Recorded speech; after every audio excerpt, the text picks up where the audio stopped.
Wellington जा रही थी जहां उनका लेक्चर होना था, लेकिन कुन्नूर के पास विमान क्रैश हो गया।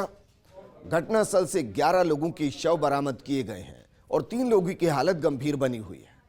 कुन्नूर हादसे पर प्रधानमंत्री मोदी ने आपात कैबिनेट बैठक बुलाई है, जिसमें रक्षा मंत्री पहुंचे थे। प्रधानमंत्री मोदी को हादसे की जानकारी उनके जरिए दी गई।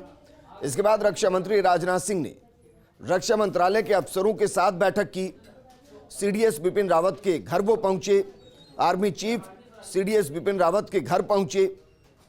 हेलीकॉप्टर क्रैश की कल रक्षा मंत्री लोकसभा में जानकारी देंगे।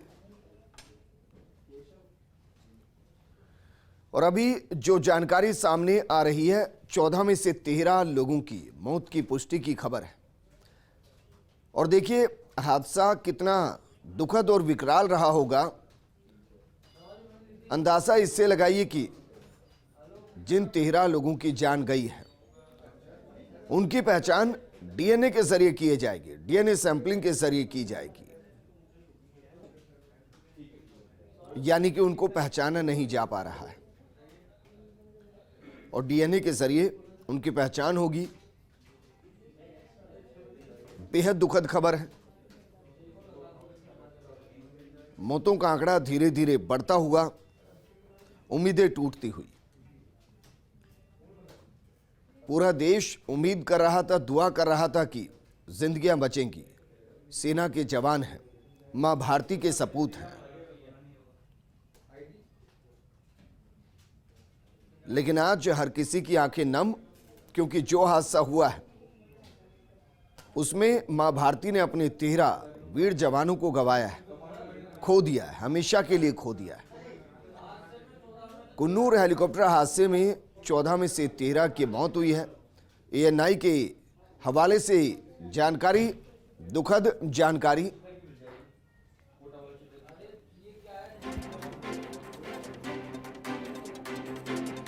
और डीएनए टेस्ट के जरिए शवों की पहचान की जाएगी, यानी कि इस पूरी दुर्घटना में शव इस कदर आहत हुए हैं कि उनको पहचान पाना मुमकिन नहीं, और इसलिए डीएनए के जरिए सभी की पहचान होगी।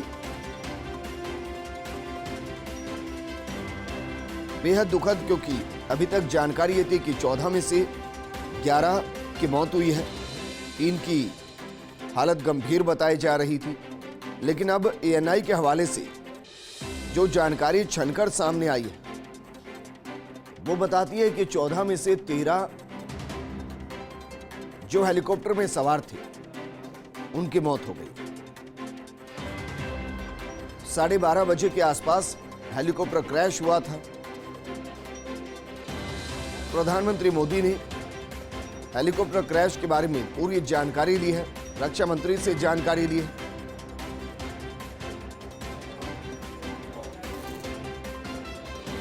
देश अब कल तक का इंतजार करेगा, जब पूरी जानकारी देश के सामने होगी। हादसा क्यों हुआ, वजह क्या रही, क्या सिर्फ विजिबिलिटी एक बड़ी वजह रही जिसने मां भारती के 13 सपूतों की जिंदगी को ले लिया? यह वजह कुछ और रही। रक्षा मंत्री राजनाथ सिंह सीडीएस बिपिन रावत के घर पहुंचे परिवार से मिलने। सेना अध्यक्ष पहुंचे परिवार से मिलने के लिए। गृह मंत्री अमित शाह प्रधानमंत्री मोदी से मिले। और देश के लिए अपूर्णीय क्षति है, देश में पहली बार सीडीएस का पद बनाया गया। बिपिन रावत उस पद पर देश की सेवा के लिए चुने गए।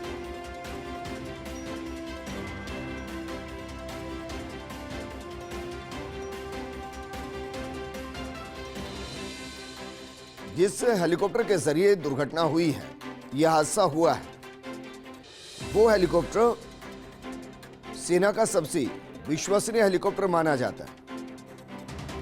Mi-17V5 हेलीकॉप्टर, जिसका इस्तेमाल सेना कई कामों के लिए करती है। ज्यादातर वीवीआईपी मूवमेंट इसी हेलीकॉप्टर के जरिए होती है। 250 किलोमीटर प्रति घंटे की रफ्तार से उड़ान भर सकता है। 6 किलोमीटर की ऊंचाई यानी कि 6000 मीटर की ऊंचाई तक उड़ान भर सकता है। कई अत्याधुनिक हथियारों से लैस होता है। विषम परिस्थितियों में उड़ने के लिए यह हेलीकॉप्टर बनाया गया है। 34 के आसपास जवान इसमें एक बार में सफर कर सकते हैं और यह डबल इंजन का हेलीकॉप्टर है, यानी कि अगर एक इंजन खराब भी हो जाए तो दूसरे के जरिए सुरक्षित जमीन पर लैंड किया जा सकता है। लेकिन आज ऐसा नहीं हुआ। हमारे साथ 26/11 में ताज होटल पर जब आतंकियों ने हमला किया था, आतंकियों से लड़ने वाले कमांडो केशव जुड़ गए। केशव, क्योंकि हादसे को अब सिर्फ समझा जा सकता है और दुआ यह की जा सकती है कि जो भी गंभीर रूप से घायल हैं उनकी जिंदगी को बचाया जा सके।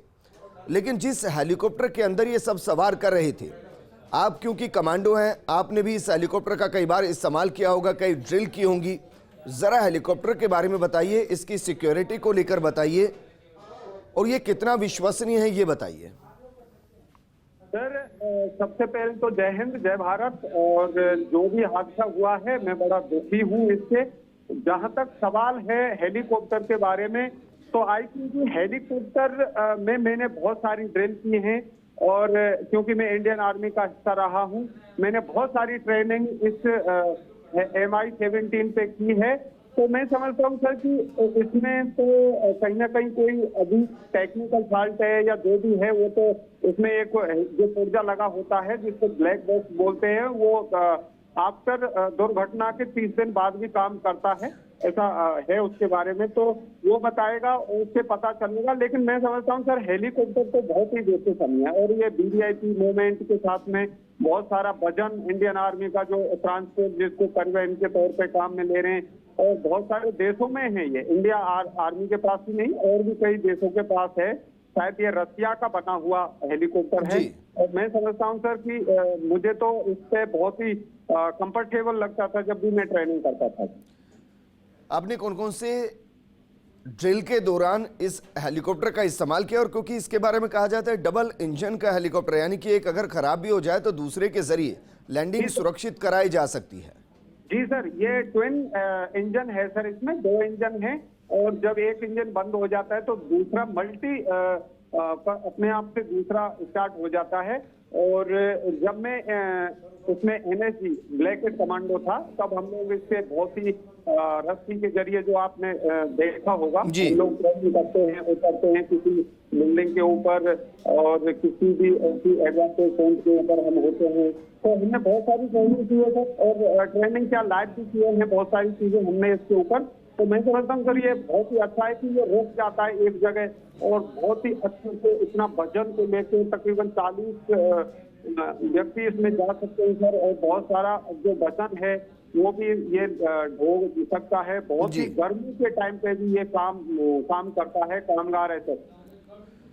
बिल्कुल हाँ केशव, क्योंकि सबसे विश्वसनीय हेलीकॉप्टर इसको माना जाता है। क्या सभी VVIP मूवमेंट जो आज के दौर में हो रही हैं और जिनमें हेलीकॉप्टर की जरूरत होती है, क्या इसी हेलीकॉप्टर के जरिए की जाती है?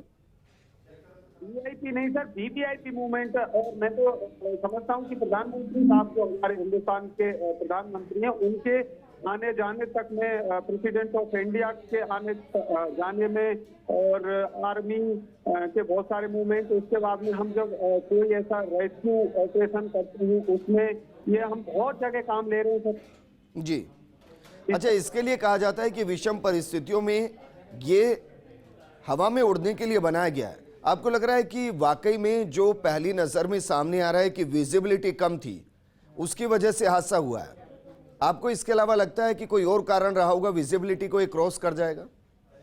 सर ये तो मैं आपको पहले ही कह चुका हूँ कि जहाँ तक मेरा मानना है कि ब्लैक बॉक्स जब इसका मिल जाएगा और जब हम इसको निकाल लेंगे, ढूंढेंगे, सर्च करेंगे, तब पता चलेगा जो भी है। लेकिन मैं समझता हूँ सर कि कोई ना कोई टेक्निकल फॉल्ट तो रहा है, या तो विजुअलिटी का मैं मान सकता हूँ, या फिर सर और भी कुछ कारण हो सकता है। जी। ये तो अभी अनुमान के तौर पे हम बात कर सकते हैं, लेकिन सर ऐसी हमारी सुरक्षा व्यवस्था तो बहुत ही अच्छे से काम करती है। तो जब नीचे से ये इन्होंने टेकअप लिया है तो बहुत सारी चीजें तय तो हुई होंगी, तो विजुअलिटी को मैं मान सकता हूँ सर। जी, इससे पहले इस हेलीकॉप्टर कभी ये क्रैश हुआ है? अगर ऐसी कोई जानकारी आपके पास हो, उस वक्त की वजह क्या रही थी? बिल्कुल शायद मैं समझता हूँ सर, अभी एक साल ही हुए तब हम 6 लोगों को, 6 वर्दीधारियों को हमने खोया था, मुझे लग रहा था। और बहुत सारे हादसे इससे हो चुके हैं सर। ऐसा तो है कि इसके बारे में ऐसी चीजें तो हम बात भी करते हैं कि ये हादसा हेलीकॉप्टर इसको कहने लग जाए तो कैसा रहेगा। केशव, शुक्रिया तमाम जानकारी हमारे साथ साझा करने के लिए। कमांडो